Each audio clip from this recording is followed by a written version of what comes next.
Hello everyone, welcome back to my प्यारा सा YouTube channel fun in Pathshala. I am Sunny Yadav. तो आप लोगों ने काफ़ी लोगों ने कमेंट किया है कि भैया यार ब्रांच जो है लोअर ब्रांच मिल गई है कॉलेज में और हम उस ब्रांच से सेटिस्फाई नहीं है, तो उसका कुछ सॉल्यूशन या समाधान बताओ। तो आप लोगों की डिमांड पर ये थोड़ी सी वीडियो बना रहा हूँ अच्छी सी।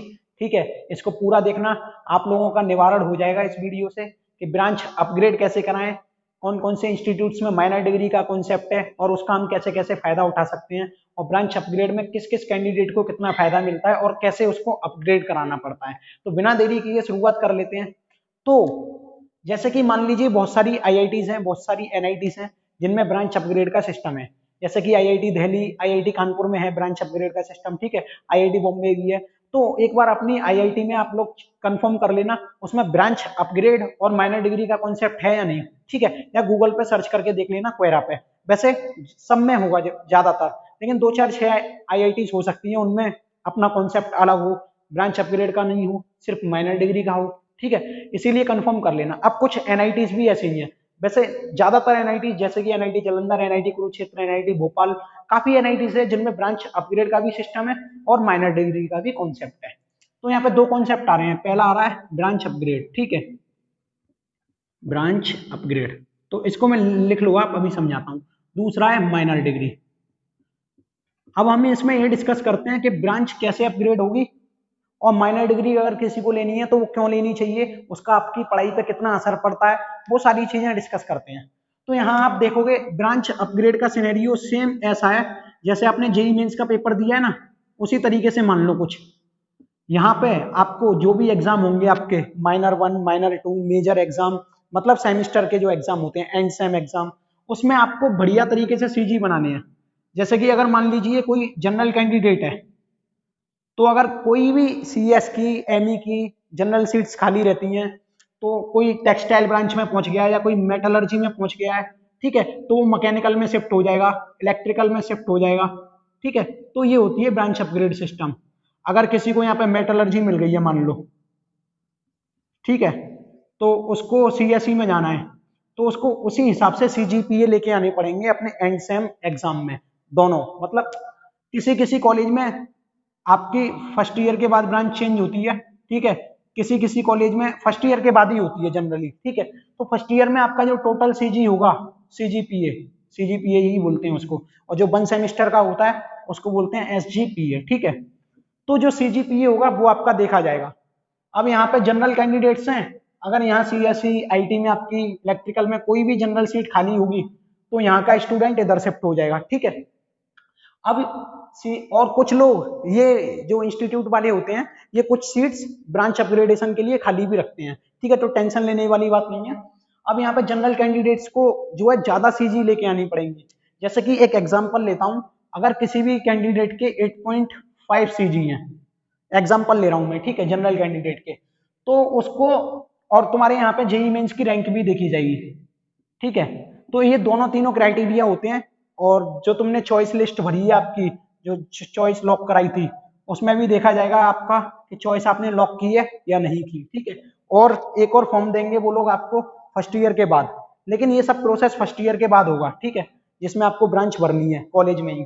लेकिन अभी आपको क्या करना है ऐसा कि ब्रांच अपग्रेड करानी है, तो देखो मैं यहाँ एग्जांपल दे रहा हूँ, 8.5 सीजी चाहिए आपको जनरल कैंडिडेट को, एक एग्जांपल। तब आपको आईटी या डबल ई, या आईटी तो बहुत दूर की बात, मैकेनिकल इंजीनियरिंग या इलेक्ट्रिकल इंजीनियरिंग जैसी ब्रांच मिलेगी मेटलर्जी से। ठीक है, अगर आप इंडस्ट्रियल प्रोडक्शन है किसी भी कॉलेज में, आईपी है, आईसी है, इस वाले ब्रांच को छोड़ के जा रहे हो दूसरी में, तो आपको थोड़ी ज्यादा सीजी चाहिए। कुछ ऐसा ही कॉन्सेप्ट रहता है। अगर यहाँ 9 सीजी होते हैं आपके, 9.2 सीजी मान लीजिए, तो आपको हो सकता है आईटी की भी ब्रांच मिल जाए और सीएसई की मिल जाए।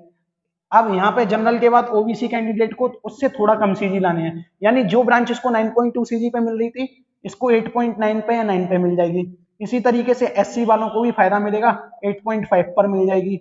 एसटी वालों को हो सकता है 7.8 पर ही मिल जाए। ठीक है, तो जैसे आपको जेई मेंस और जेई एडवांस में फायदा मिला है कैटेगरी का, उसी तरीके से यहाँ पे इसका फायदा मिलेगा।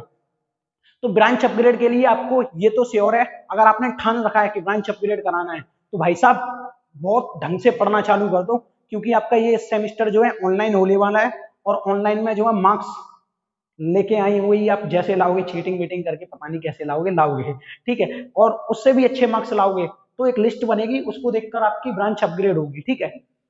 तो अब जिसको जौन सी ब्रांच में जाना है उसी हिसाब से मेहनत कर ले वो इधर। अब यहाँ माइनर डिग्री का कॉन्सेप्ट बड़ा सरल है, उसके लिए अगर तुम थोड़ी कम मेहनत करते हो तो चलेगा। अब जैसे माइनर डिग्री क्या होता है, पहले मैं एक्सप्लेन कर दूं माइनर डिग्री के बारे में। जैसे मेरे कॉलेज एनआईटी जालंधर में माइनर डिग्री है, आपने फर्स्ट ईयर कंप्लीट कर ली, उसके बाद सेकंड ईयर में जब आप जाओगे अपनी ब्रांच में, जैसे कि कोई सी भी ब्रांच ले लो, टेक्सटाइल ब्रांच है, ठीक है, या आपकी आईसी है इंडस्ट्रियल एंड वो इंडस्ट्रियल ही ले लो, आईपी, कोई सी भी ले लो, आपकी मर्जी है, मैकेनिकल ही ले लो, ठीक है। तो इन ब्रांचेस में आप अपनी स्टडी करोगे तो सेकंड ईयर से क्या होता है, आपको आपकी ब्रांच का पढ़ाया जाता है, आपको आपकी ब्रांच का पढ़ाया जाता है, उसके साथ एक माइनर डिग्री लेनी पड़ती है। मतलब अगर आप सीएसई की माइनर डिग्री ले रहे हो या इलेक्ट्रॉनिक्स की माइनर डिग्री ले रहे हो, तो इसके एक सेमेस्टर में आपको अपने सब्जेक्ट के साथ प्लस, माइनर का मतलब है एक्स्ट्रा पढ़ना पड़ेगा जिस ब्रांच की आप माइनर डिग्री ले रहे हो। जैसे कि मान लो ईसीई के ले रहे हो तो फर्स्ट एक सब्जेक्ट इसका भी पढ़ना पड़ेगा, ठीक है।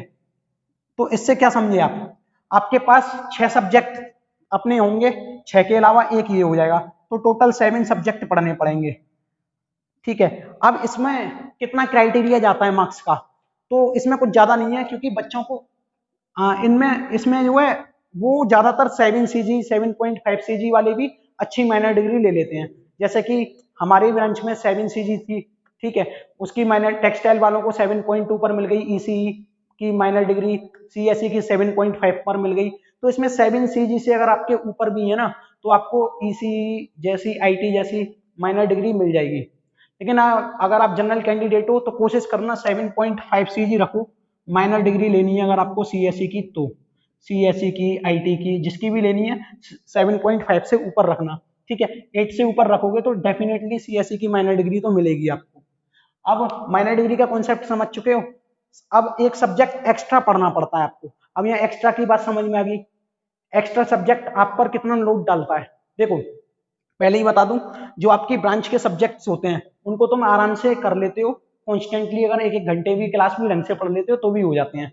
अब माइनर डिग्री में क्या है, अब यहाँ जैसे कि सीएसई में आपको सी लैंग्वेज तो सिखाई जाएगी, उसके अलावा कोई अदर लैंग्वेज दे दी, या कोई सीएसई ब्रांच का अलग सब्जेक्ट दे दिया, तो उस पर भी उसकी भी क्लास लगती है हफ्ते में एक बार, ठीक है। ऐसा ही होता है हर एक इंस्टीट्यूट में, लगभग उसकी क्लास लगती रहती है हफ्ते में 1 या 2 बार, जिससे उसका भी सिलेबस कॉन्स्टेंटली चलता रहे पैरेलली, ठीक है।